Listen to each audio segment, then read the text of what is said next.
तो ये केंद्र सरकार ही ऐसी योजनाओं को पारित कर सकती है। ऐसी मांगों को अगर केंद्र से संचालित किया जाए तो तमाम देश के पत्रकारों को उसका लाभ मिले। तो जैसे मैंने कहा, जिस दिन आम आदमी पार्टी सेंटर में सरकार बनाएगी, सेंटर में आम आदमी पार्टी की सरकार होगी, हम ये आपसे यहाँ से वादा करके जाते हैं कि पत्रकारों की जितनी समस्याएं हैं, इनके अलावा जो भी होगा उसको कराने का काम हम करें। सोशल मीडिया पर यूट्यूबर्स उड़ने हैं, उनको फर्जी पत्रकार कहा जा रहा है और मुख्यमंत्री जी का जो गृह है गोरखपुर में, वहाँ 9 पत्रकारों को अभी फर्जी बताकर उनके खिलाफ कार्रवाई करके उन्हें जेल भेज दिया गया। देखिए, आज की अगर हम बात करें, आज की सत्यता की अगर हम बात करते हैं तो आज जो यूट्यूबर हैं असल वही रह गए हैं।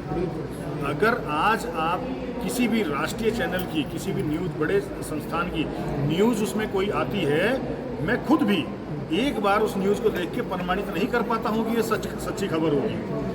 2-3 चैनल, 4-5 संस्थान पे जब तक वो ना चल जाए, यकीन नहीं होता कि ये मीडिया के जो न्यूज़ चैनल हैं क्या सच्ची खबर दिखा रहे हैं या झूठी दिखा रहे हैं। तो आज जो स्थिति है वो किसी से छुपी हुई नहीं है।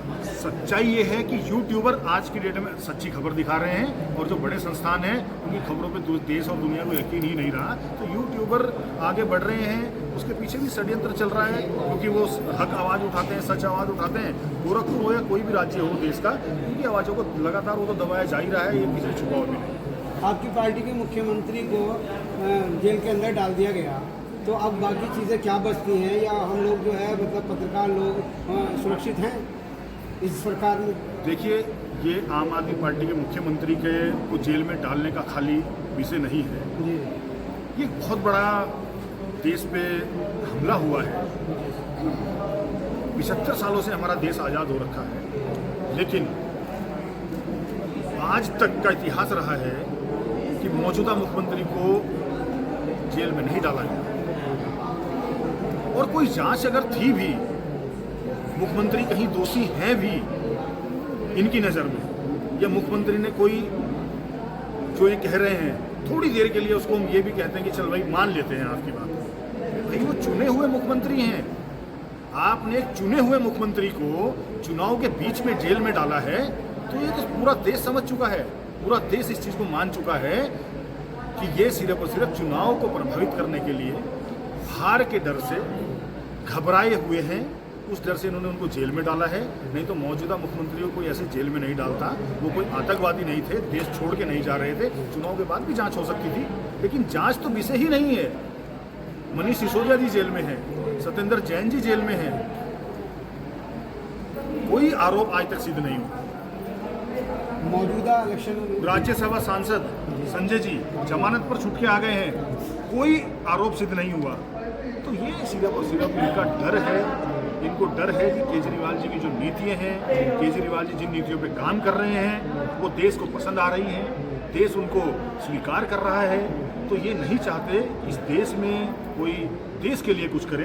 ये सिर्फ चाहते हैं कि जो बड़े अरबपति पूंजीपति बड़े घराने हैं, 2-3 जो बड़े इन्होंने अपने साथ समकक्ष लोग जोड़े हैं, सिर्फ और सिर्फ उनका भला चाहते हैं। और लेकिन अब देश इसको बहुत अच्छे से समझ चुका है। मैं आपके माध्यम से केंद्र की सरकार को, इन तानाशाही करने वालों को और देशवासियों को तो अपील करना चाहता हूँ, मौजूदा सरकार जिस पैटर्न पे चल रही है, एक सीधी सी कहावत है, जो बोओगे वो काटोगे। और देशवासियों से मैं कहना चाहता हूँ, सर्वोपरि देश है और देश से बढ़कर कुछ नहीं है। तो वाकई में अगर देश हित में देशवासी चाहते हैं तो मौजूदा जो सिस्टम है, सिस्टम को बदलना पड़ेगा। और अभी उस सिस्टम को बदलने का एक पर्व चल रहा है, चुनाव चल रहा है। तो जो देशवासी देश हित में, देश प्रेमी हैं, देश हित में कुछ करना चाहते हैं, तो निश्चित वो इस बार वो कार्य करने वाले हैं कि जेल का जवाब वोट से। सर, एक आखिरी सवाल है, सीबीआई जांच और ईडी की जांच से आप ही के पार्टी के मंत्री और जितने भी कार्यकर्ता बौखलाए हुए हैं और कहीं ना कहीं भाजपा का दामन भी थामा है, क्या कहेंगे? देखिए, हाथ कंगन को आरसी किया और पढ़े लिखे को फारसी किया, सीधी सी बात है भाई साहब। आज मीडिया को मोदी मीडिया ने कह के गोदी मीडिया कहा जा रहा है। अब क्या कारण हो सकता है? संविधान 2 ही कारण होते हैं, एक व्यक्तिगत लाभ और एक डर।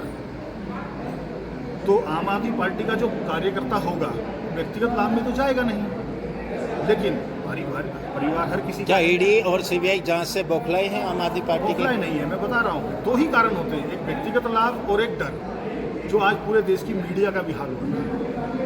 छोटे संस्थानों की बात नहीं कर रहा हूँ, बड़े संस्थानों का हाल यही हो रखा है, या तो अपने व्यक्तिगत लाभ पूरे कर रहे हैं और या वो डरे हुए हैं। तो भाई सीधी सी बात है, आम आदमी पार्टी का जो कार्यकर्ता है वो व्यक्तिगत लाभ में नहीं जाएगा, लेकिन परिवार सबके हैं। इन लोगों के परिवार नहीं हैं, पूरा देश जानता है, लेकिन आम आदमी पार्टी के जो कार्यकर्ता हैं, जो हमारे नेता हैं, सबके परिवार हैं। डराया जा रहा है, तो बौखलाए हुए नहीं हैं।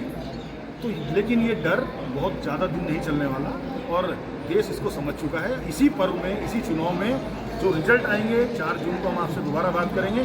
जो रिजल्ट होगा देश का, वो इंडिया गठबंधन के पक्ष में होगा और इंडिया गठबंधन 400 पार जाने वाली है। तो ये नारा जो इनका है, ये उल्टा पड़ने वाला है। अब की बार ये 100 के आसपास और गठबंधन 400। मैं कहूँगा कि आज की अगर हम मीडिया की बात करें तो मीडिया की भी बात है, वो भी एक बड़ी चिंताजनक है, और जिसको लेके तमाम तरीके की जो देश में अलग अलग तरीके से बातें उठती हैं, वो कहीं ना कहीं एक अच्छा संदेश नहीं है। क्योंकि मीडिया एक ऐसा चौथा पिलर है जो जिस पे पूरा देश, जिस पे हमारा पूरा भारत, जैसे 4 पहियों की गाड़ी होती है, तो उस देश को आगे बढ़ा रहा है। जब हमारा देश आज़ाद भी नहीं हुआ था, हम देश की आज़ादी से लगाकर और देश के निर्माण से लगाकर देश की तमाम व्यवस्थाओं को से लेके हर एक पहलू पे अगर नज़र डालते तो मीडिया का हर जगह एक बड़ा योगदान रहा है। लेकिन आज की स्थिति, जैसे कि मैंने अभी आपको कहा कि मीडिया की भी जो है वो एक बड़ा चिंता का विषय है। और उसी को देखते हुए जो बड़े संस्थान हैं मीडिया के, या जो बड़े व्यावसायिक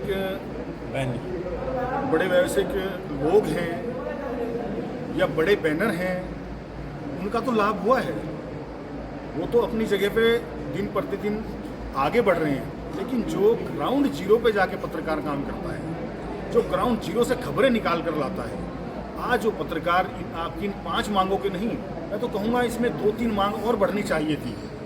तो वो अपनी रोज़मर्रा से लगाकर और बहुत सारी समस्या जो जूझ रहा है, जिसको लेकर हमारी देश की केंद्र की सरकार हो या इनकी कई राज्यों में जो डबल ट्रिपल इंजन की सरकारें हैं, चाहे वो हों, किसी ने आज तक मीडिया को लेकर गंभीरता से नहीं लिया है।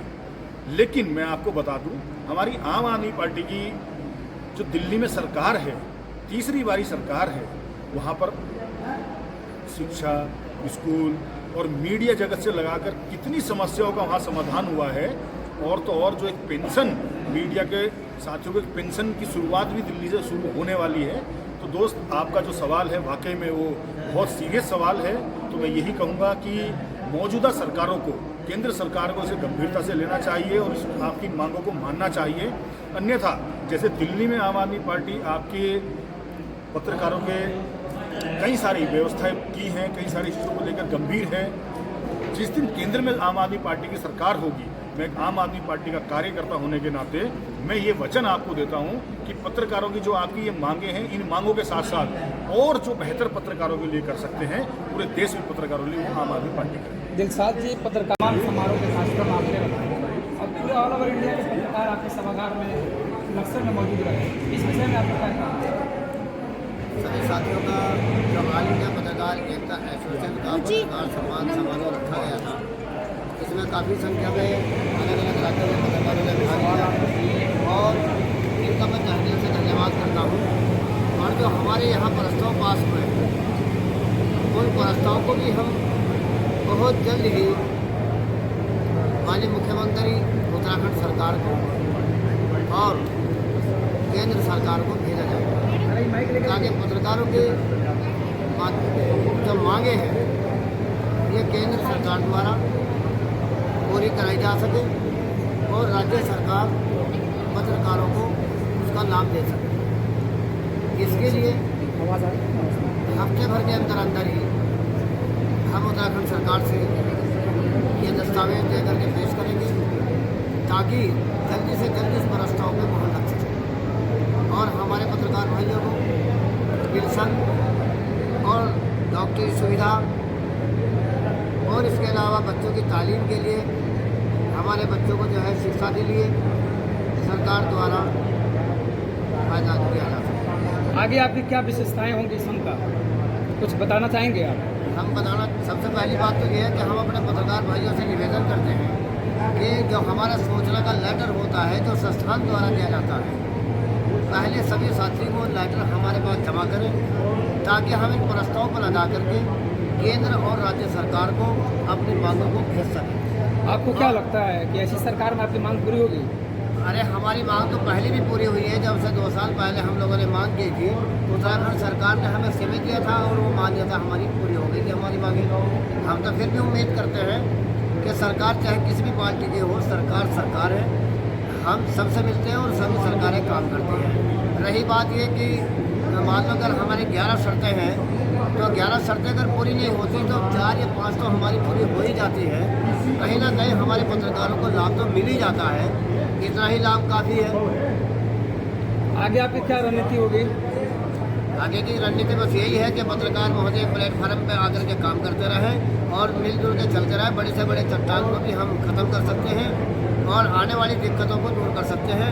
अगर आप पिछड़े रहोगे ऐसे ही, तभी पिछड़े रहोगे ऐसे ही और एक मंच पर नहीं आओगे तो आपकी ज़िंदगी दुखों में गुजरेगी। इसलिए मैं आप लोगों से निवेदन करता हूं कि ऑल इंडिया पत्रकार एकता मात्र एक ऐसा संगठन है जो पूरे भारत के अंदर जो है सबसे पहले नंबर पर काम कर रहा है। वैसे पत्रकारों के सैकड़ों संगठन है, मगर आज तक ऑल इंडिया पत्रकार एकता के सामने एक की भी दम नहीं है। आज 12 संगठनों का जो हमें समर्थन था, आप देख लो 12 के 12 समर्थन वाले सारे बोल ये बैठ गए। उन्हें पता था कि कोई डिसीजन ऐसा ना हो जाए, हमारी शान को गुस्ताखी हो जाए। आज इसका नंबर बढ़ जाएगा तो हमारा नंबर बढ़ जाएगा, हो सके इस वजह से ना आए हो। सर एक सवाल है, जो ऑल इंडिया पत्रकार एसोसिएशन है, तो यूनियन है, क्या रजिस्टर्ड है? सरकार द्वारा रजिस्टर्ड है, राज्य से भी और केंद्र से भी। आप अगर अनपढ़ है तो आप पढ़े लिखे हो तो देख लीजिए, नंबर पड़ा हुआ है, सोचने की जरूरत ही नहीं है आप लोगों को। एक फोटोग्राफी कर लिया जाए हम लोग साथ में। आइए आप लोग।